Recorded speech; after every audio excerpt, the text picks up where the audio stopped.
Alors, bonjour à tous. J'ai pas vraiment la fonte que j'ai essayé d'avoir, mais c'est un petit détail. En tout cas, problème technique. Alors, juste anonyme, les deux étapes de l'établissement, c'est avant tout un livre, ou un livret, en tout cas, que je distribue gratuitement, que j'ai fait dans les 6 derniers mois, qui est lancé ce soir sur les sites web pigistanonyme au pluriel.com et freelancersanonymous.com en anglais. Vous pouvez le télécharger gratuitement dès maintenant.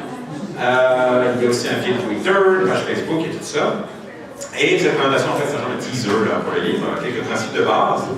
Je vais essayer de faire ça vite, là, même si dans la répétition, c'était un petit peu long. Vous pourrez tout à l'heure prendre une copie. J'ai imprimé quelques copies si vous voulez en prendre une. En même temps, vous pourrez faire un don à une petite boîte à dons que j'ai préparée, parce que tout ça est un projet autofinancé. Donc c'est comme vous voulez, si vous voulez emmener une copie, faites un petit don de votre choix. Et puis il y a les cartes ici, les petites cartes. Tout à l'heure, c'est un petit jeu personnel que vous pouvez faire, un tirage. Quelle est votre étape? Alors on va voir tout de suite les deux étapes. Alors, Pigiste Anonyme, les deux étapes de l'établissement, c'est un projet, c'est un guide pour les journalistes pigistes débutants et expérimentés à la fois. C'est à la fois un aide-mémoire et je dirais pour moi et pour les autres, parce qu'il y a beaucoup d'étapes que j'applique pas forcément moi là-dedans, là, vous allez voir. Mais alors, soyez indulgents avec moi pour ceux qui connaissent la façon dont je travaille, c'est pas forcément dans l'idéal que je présente là. Mais en tout cas, c'est des questions qui m'obsèdent en tant que pigiste depuis longtemps en fait. Alors, j'ai une petite lumière pour dire de changer les slides. Ça, c'est professionnel. Ouais, c'est mieux que le mec qui dit next slide, tout le long. Ouais. Ok. Est-ce que certains d'entre vous souffrent de précarité? Est-ce que vous êtes en train de traiter de mauvaise façon? Est-ce qu'on vous regarde de haut en tant que pigiste? Ouais. Est-ce que vous avez des tarifs de crotte? Est-ce que vous avez de merde? Est-ce que vous êtes frustré? Ouais. La solution existe. Bienvenue au Pigiste Anonyme. Ah, ça on le sait. Bonjour, je m'appelle Nicolas et je suis pigiste. Bonjour Nicolas! Excellent. Vas-y. Ok.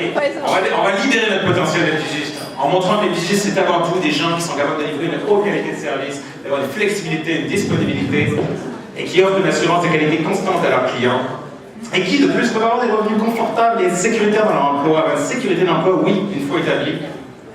Et d'ailleurs, c'est pas pour rien que certaines des meilleures plumes de la profession sont à la pige. J'ai rencontré que c'était ça qui marchait le mieux pour eux. Alors, on va voir les 12 étapes de l'établissement. Je suis envie de te pointer les doigts, Fais juste retourner, je vais te suivre. Okay. Alors, première étape. Évidemment, nous avons un problème.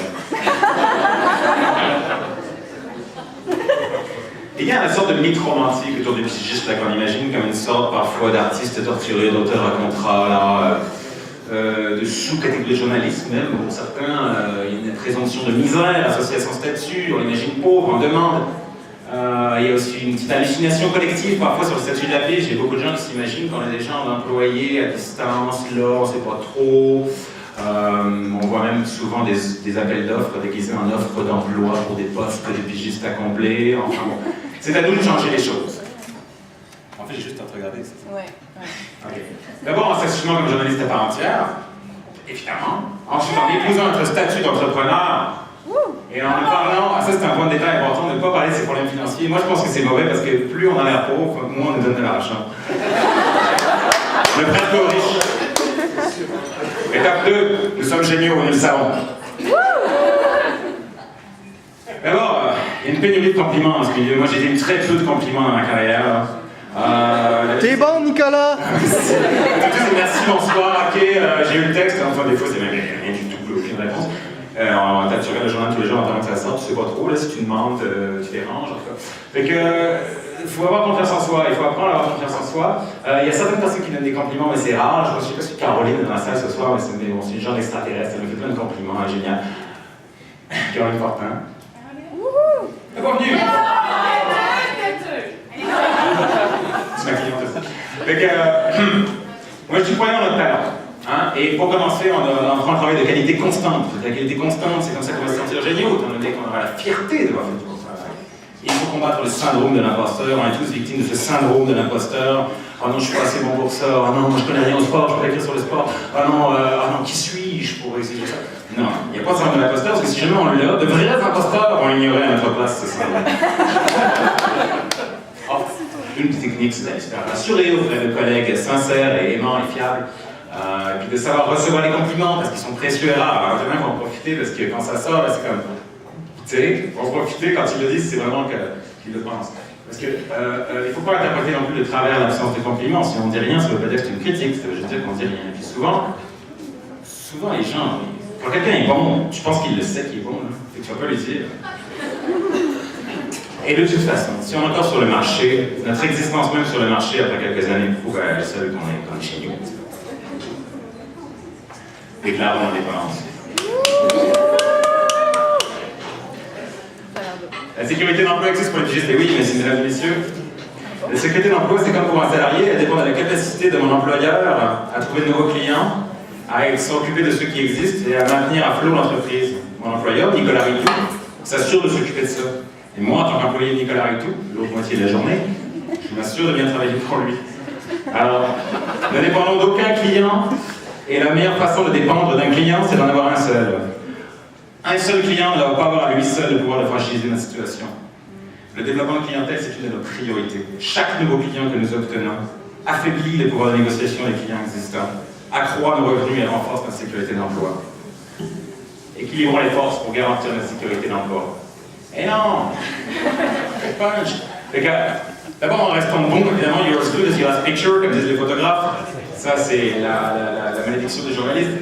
Ensuite, en concentrant verticalement. Alors, la concentration verticale, c'est les spécialités. Il faut développer les spécialités l'une après l'autre. Savoir que Nicolas, bon, lui, il écrit sur la technologie, puis il écrit sur le marketing, bon, puis blablabla. Comme ça, on pense à toi quand tu as une spécialité, mais ça, tout le monde le sait déjà.